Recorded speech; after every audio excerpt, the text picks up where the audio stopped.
น้องดาวมีความคิดเห็นแนวใดเกี่ยวกับนักบุญแต่คุณชาวบ้านและเราเห็นคอนเทนต์ต่างๆเนาะทุกคนเอาความน่าสงสารมาเฮ็ดคลิปและเอาผู้สาวลาวมาเหมือนแบบว่ามาโปรโมตอะประกาศฮักของฮักคู่ดาวก็บ่สนับสนุนทุกคนเพราะว่ามันดูเหมือนแบบเป็นสินค้าตัวหนึงสบายดีพ่อแม่พี่น้องป้องป้ายเบิดสุขคนวันนี้อยู่กับน้องดาวผู้สาวลูกซ่องคือเก่าเด้อวันนี้เนาะเฮาก็มาอยู่ในซองสาวลาวสะใภ้ต้นอย่างทุกคน เพราะว่ามีคนมาห้ามดาวเนาะ FC คอมเมนต์ห้ามดาวเนาะว่า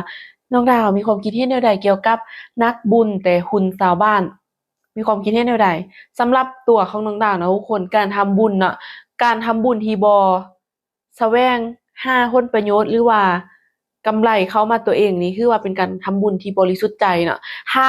เมื่อใดที่ว่าเราเป็นสะพานบุญหรือเราทำบุญและเราแบบว่ามีผลประโยชน์กลับคืนมาดาวก็คิดว่าทำบุญแต่บ่ได้บุญนะทุกคน อันนี้เว้าแฮดแล้วเราก็บ่ได้กล่าวกายว่าแบบเพิ่นบ่ดีนะที่ว่าเพิ่นมาช่วยสังคมหรือว่ามาเหมือนไปเป็นกระบอกเสียงหรือเป็นสะพานบุญก็ตามแต่เพิ่นดีคนดีแต่จักได๋ดาวก็ยังบ่สนับสนุนเรื่องการช่วยเหลือแบบนี้การช่วยเหลือโดยที่ว่าจั่งใดทุกคนเอาความสงสารของคนอื่นมาหากินเอาความสงสารเพื่อมาให้กับคนที่มีเงินน่ะมีกำลังทรัพย์มีกำลังศรัทธามาเฮ็ดแล้วแบบอยากช่วยเหลืออันนี้ดาวก็บ่เห็นดีเฉพาะตัวดาวนะคนอื่นดาวก็บ่คิดเอาว่าเป็นจั่งใด เพราะว่าทุกชีวิตมันต้องดิ้นรนสู้ซนด้วยตัวเองอะบ่ว่าจะเป็นไทแม้กระทั่งแบบคนบางคนเนาะที่ว่าเขาเจ้าจนแท้คนดาวเห็นเนาะดาวเห็นจากโตวจริงแล้วคนจนแท้ๆที่ว่าอยู่แถวบ้านดาวเนาะจนแต่ว่าบ่รับความช่วยเหลือจากไผคือคอยจนคอยมีศักดิ์ศรีคอยแบบว่าหาโดวยหือแห้งของข้อยครบ32บ่เอาหยังให้แท้ทุกคนอันนี้ก็มีนะทุกคนแต่การช่วยเหลือสังคมแบบนี้น่ะมันจะมีแบบจำพวกหนึ่งเนาะที่ว่า จะมักง่ายก็คือว่าท้าแต่คนมาช่วยแต่บ่อยากเฮ็ดบ่อยากสร้างคือขี้คร้านว่าซั้นจ้ะทุกคนขี้คร้านโดยพื้นฐานของคนเราน่ะเรารู้อยู่แล้วว่าต้นทุนชีวิตของคนเรามันบ่คือกันแต่บางคนก็มีแง่คิดที่แบบอยากสบายขี้คร้านแล้วแบบบ่เฮ็ดหยังก็ได้น่ะคืออยู่ตามจังซี้ล่ะยูทูบก็คือยูทูบบ่พยายามจะไปหาเงินบ่เฮ็ดหยังบ่คืออยู่ก็อยู่แค่นั้น อดมือกินมืออันนี้เฮาเว้าสองกรณีนะทุกคนคนที่ว่าเขาเจ้าจนแล้วเขาเจ้าแบบว่าหาเงินหาค่ำเองแบบช่วยเหลือตัวเองได้โดยที่ว่าพึ่งพายืนได้ด้วยลำแข้งของตัวเองอันนี้ดาวนับถือทุกคนเพราะว่าคนเรามันมีสองแง่เด้อทุกคนสองแง่บางคนนี่คือดาวไปเบิ่งคอนเทนต์ของเรานั่นแหละเบิ่งทรงแล้วก็คือแบบคร้านเป็นคนแบบขี้คร้านแด่เนาะทุกคนเป็นคนแบบบ่กระตือรือร้นแด่ก็ไปเบิ่งทุกคนดาวก็เห็นหลายๆคลิปของเราเนาะที่เราไปช่วยเหลือคน แต่ถามว่าดีบ่ในการช่วยเหลือครั้งนี้หรือว่าเรามาเฮ็ดคอนเทนต์แบบนี้ดีบ่มันก็ดีนะทุกคนมันก็ดีเฉพาะคนที่ได้ผลประโยชน์คนที่รึกช่วยเหลือกับคนที่ว่าไปช่วยเหลือแล้วเนาะไปช่วยเหลือก็ได้แบบเป็นคอนเทนต์มาเนาะได้เป็นกำไรก็คือหยังก็คือคนเบิ่งย้อนหยังก็ย้อนสงสาร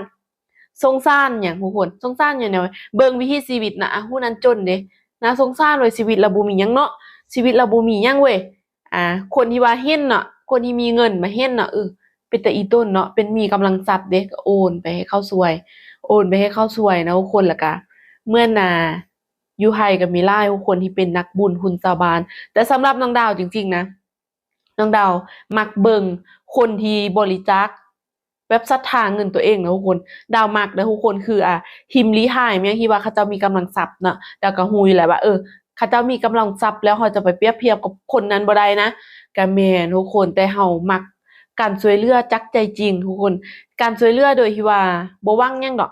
ถ้าถึงว่าเขาจะหวังแต่มันก็เป็นแบบว่าการช่วยเหลือโดยแท้จริงจากใจจริงทุกคนอยากช่วยจังซี่นะแต่อ่ามีคนลาวหลายคนก็น่าจะแบบมาคอมเมนต์ด่าดาวแล้วว่ามึงเป็นบ้าวะเข้ามาช่วยเหลือมึงบ่ดีใจวะเข้ามาช่วยเหลือคนทุกข์ยากคนบ่มีเงินนี่มึงบ่ดีใจวะ ดาวก็ดีใจนำเนาะสำหรับคนที่ว่าใดนะ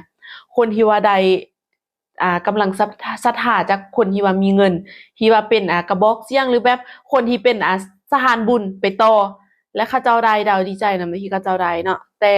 บางคนบางรายก็เกินเหตุเกินผลทุกคนไปช่วยก็หายคอนเทนต์อยู่หั่นแหละซ้ำซากเบิ่อหนึ่งแบบผิดกันเบิ่อหนึ่งสร้างบ้านเบิ่อหนึ่งเป็นนั้นเป็นนี้เบิ่อหนึ่งแย่งเงินกันนู่นนี่นั่น มันเป็นคอนเทนต์มันแบบนำเนาอันนี้ดาวเอาเฮ็ดได้ดาวเคยไปเบิ่งซองให้ดาวบ่จือคนบ่จือนะว่าซองใดที่ว่าไป ไปสร้างบ้านให้ชาวนั้นเนาะชาวนั้นก็เหมือนแบบมีป้ามีญาติพี่น้องแบบเหมือนแบบอยากได้อยากญาติกันนะทุกคนมันเป็นจังได๋วะมันนำเนาทุกคนมันนำเนาแล้วมันเหมือนจังได๋วะสิสร้างก็บ่สร้างสิเฮ็ดก็บ่เฮ็ดสิแบบสิอันนั้นก็บ่อันนั้นจังซี่เด้อทุกคนเหมือนแบบเรียกร้องแบบยอดช็อตยอดวิวเป็นช็อตเป็นช็อตเป็นช็อตเป็นตอนเป็นช็อตเป็นตอนแล้วมันเบิ่งแล้วมันแบบรู้สึกอะไรวะเป็นจังได๋วะมื้อหนึ่งผู้นั้นเฮ็ดกันมื้อหนึ่งผู้นี้เถียงกัน อันนี้เป็นแง่คิดของดาวนะทุกคนอันนี้ดาวคิดมานานแล้วนะเรื่องที่ว่าดาวเบิ่งคลิปของเศร้านี่นะดาวเบิ่งมานานแล้วมันก็แบบจังได๋วะมันเหมือนแบบมันเหมือนแบบว่าเป็นคอนเทนต์นะมันเป็นคอนเทนต์หนึ่งนะคอนเทนต์ใดหนึ่งที่แบบมาสร้างแบบเรียกยอดไลค์ยอดวิวนะทุกคนประมาณนี้ทุกคนแต่ดาวก็บ่ได้แตะต้องหาให้เนาะถ้ามว่าเพิ่นเฮ็ดทรายนั้นดีบ่มันก็ดีหั้นแหละทุกคนมันก็ดีเนาะแล้วถ้าว่าเราช่วยจากใจเราจริงๆโดยที่เราบ่หวังหยัง มันจะดียิ่งขึ้นไปนะทุกคน มันจะดีเนาะและในสังคมนี้การช่วยเหลือแบ่งปันนี้ก็อยากให้มีหั้นแหล้วทุกคนอยากให้มีการช่วยเหลือแบ่งปันแต่บ่อยากให้แบบช่วยเหลือแบบนี้ดาวให้บ่อยากให้ช่วยเหลือแบบนี้เพราะว่าย้อนหยังย้อนที่ดาวเว้ามาแหละเหตุผลมันก็มีหลายๆอย่างเนาะทุกคนมีหลายๆอย่างเพราะว่ามันจะมีแบบว่าทั้งข้อดีและข้อเสียข้อดีนี่ก็คือตามที่ว่าแหละเนาะก็ต่างฝ่ายต่างได้ผลประโยชน์ ต่างฝ่ายต่างได้คนกำไรได้กำไรคนที่สมมุติว่าดาวเป็นคนที่ว่าเพิ่นเอาสะพานบุญมาให้เนาะดาวก็ได้ผลประโยชน์ดาวอยู่ๆดาวก็ได้กำไรดาวได้เรือนงามดาวได้ห้องน้ำใหม่ดาวได้บ้านอยู่ใหม่น่ะคนที่ว่าเป็นสะพานบุญก็ได้ยอดไลค์ยอดวิวและคนที่ได้บุญแท้ๆเนาะก็คือเจ้าของเงิน เจ้าของเงินที่เขาเจ้าช่วยมาโดยที่ว่าบางคนก็แบบบ่ประสงค์ออกนามน่ะบางคนก็แบบตั้งใจเอามาให้เลยอะตั้งใจช่วยเพราะสงสารโดยที่ว่าเขาเจ้าก็บ่ได้มีแบบเฮ็ดคอนเทนต์หยังคือช่วยด้วยใจอันนี้ก็คือว่าย่อๆเนาะแต่ถามว่าอ่าจะมีหัวมาลงดาวบ่อย่าฟังมาจอทุกคนถ้าว่าซองนี้ถ้าก็สร้างมาเนาะดาวก็แค่เว้าในมุมมองของน้องดาวเนาะทุกคนว่าช่วยในมุมมองหนึ่งมันก็ดีหั้นแหละแต่ว่าอีกอย่างหนึ่งคือแบบมันการสนับสนุนแบบนี้ดาวก็บ่ค่อยจะโอเคทุกคนเป็นแบ่งปันกันเป็นทางอื่นได้บ่นะที่ว่าเป็นทุนการศึกษาในการแบบเรียนปีนี้เรียนเท่านี้ๆเนาะให้เด็กน้อยที่ว่ายากไร้จริงๆบ่มีเงินเรียนน่ะดาวคิดว่าไปซุกอยู่แบบนั้นดีกว่าเนาะให้เด็กน้อยเพราะว่าอยู่ชนบทแล้วแบบได้เรียนจริงๆได้แบบ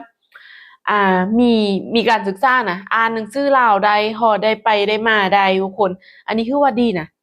ถ้าว่าไปซุกอยู่การศึกษาแท้โดยที่เราบ่ไปสร้างแบบเป็นบ้านเป็นเรือนนี่นะทุกคนอันนี้คือดาวก็บ่เห็นดีนำนะบ่เห็นดีเพราะว่าดาวไปเบิ่งหลายๆคลิปน่ะของเพิ่นน่ะบางคนก็คืออ่าบางคนเราเบิ่งก็คือแบบจั่งใดทุกคนก็เฮ็ดตัวเองนะ คือแบบบ่กระตือรือร้นก็เป็นแบบนั้นแหละตัวเองทำตัวเองแต่ว่าคนที่ว่าเขาเจ้าคลาดเคลิ้นแท้ๆเนาะคลาดเคลิ้นแบบบ่มีเงินเรียนต่อเป็นแบบคนชนเผ่าหรือว่าคนที่อยู่ชนบทแท้ๆเนาะดาว่าไปช่วยเหลือแบบนั้นดีกว่าเป็นอุปกรณ์การเรียนเป็นทุนการศึกษาเรียนดีกว่าทุกคนเป็นเครื่องนุ่งห่มหรือว่าเป็นเสื้อผ้าที่ว่าเป็นชุดนักร้องนักเรียนเนาะไปให้เขาดีกว่าเป็นเกิบเป็นเก็บจังซี้ทุกคนอันนี้จะดีกว่าไปช่วย แบบนั้นอันนี้ตามความคิดของน้องดาวนะทุกคนตามความคิดของน้องดาวเนาะเพราะว่าเด็กน้อยมันต้องมาก่อน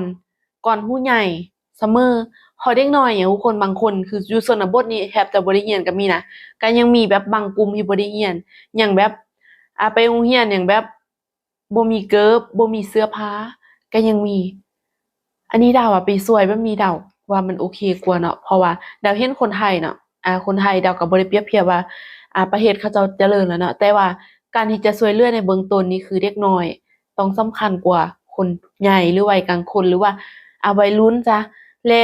ที่เห็นคนลาวเอาผู้สาวลาวออกมาแบบประกาศหาผู้บ่าวนี่ดาวก็บ่เห็นดีดอกผู้คนบ่เห็นดีมันคล้ายๆเหมือนเราเป็นสินค้าตัวหนึ่งเพื่อรอคนมาซื้อมาจับมาตองอันนี้คือบ่เห็นดีบ่เห็นดีอย่างยิ่งอันนี้ตามความคิดของน้องดาวเนาะสำหรับคนอื่นนี่เดี๋ยวก็ มาหักพรมดาวเอาหัวมาลงดาวตายแล้วเนาะทุกคนคลิปนี้เขาก็แค่วิเคราะห์ในมุมมองของน้องดาวน้องดาวก็คิดว่ามันก็มีทั้งข้อดีและข้อเสียถ้าเราช่วยให้สักคนหนึ่งโดยบริสุทธิ์ใจเราบ่หวังผลตอบแทนเราบ่หวังผลประโยชน์มันก็เป็นกุศลนะทุกคนอะแต่ว่าหลายๆคนเฮ็ดนั่นแหละและดาวก็เชื่อว่าคน คนที่มาเบิ่งคลิปดาวเนาะก็เขาเจ้าก็มีสมองมีสติปัญญาเขาเจ้าก็จะแยกได้จังซี่ทุกคนก็จะรู้ว่าสิ่งใดควรหรือบ่ควรสิ่งใดที่มันเป็นแนวใดเขาเจ้ารู้อยู่แล้วนะทุกคนคลิปนี้ก็อย่าลืมกดไลค์กดติดตามนะคะดาวก็ขอลากันเท่านี้นะเจอกันคลิปหน้าเด้อสบายดีบ๊ายบายค่ะ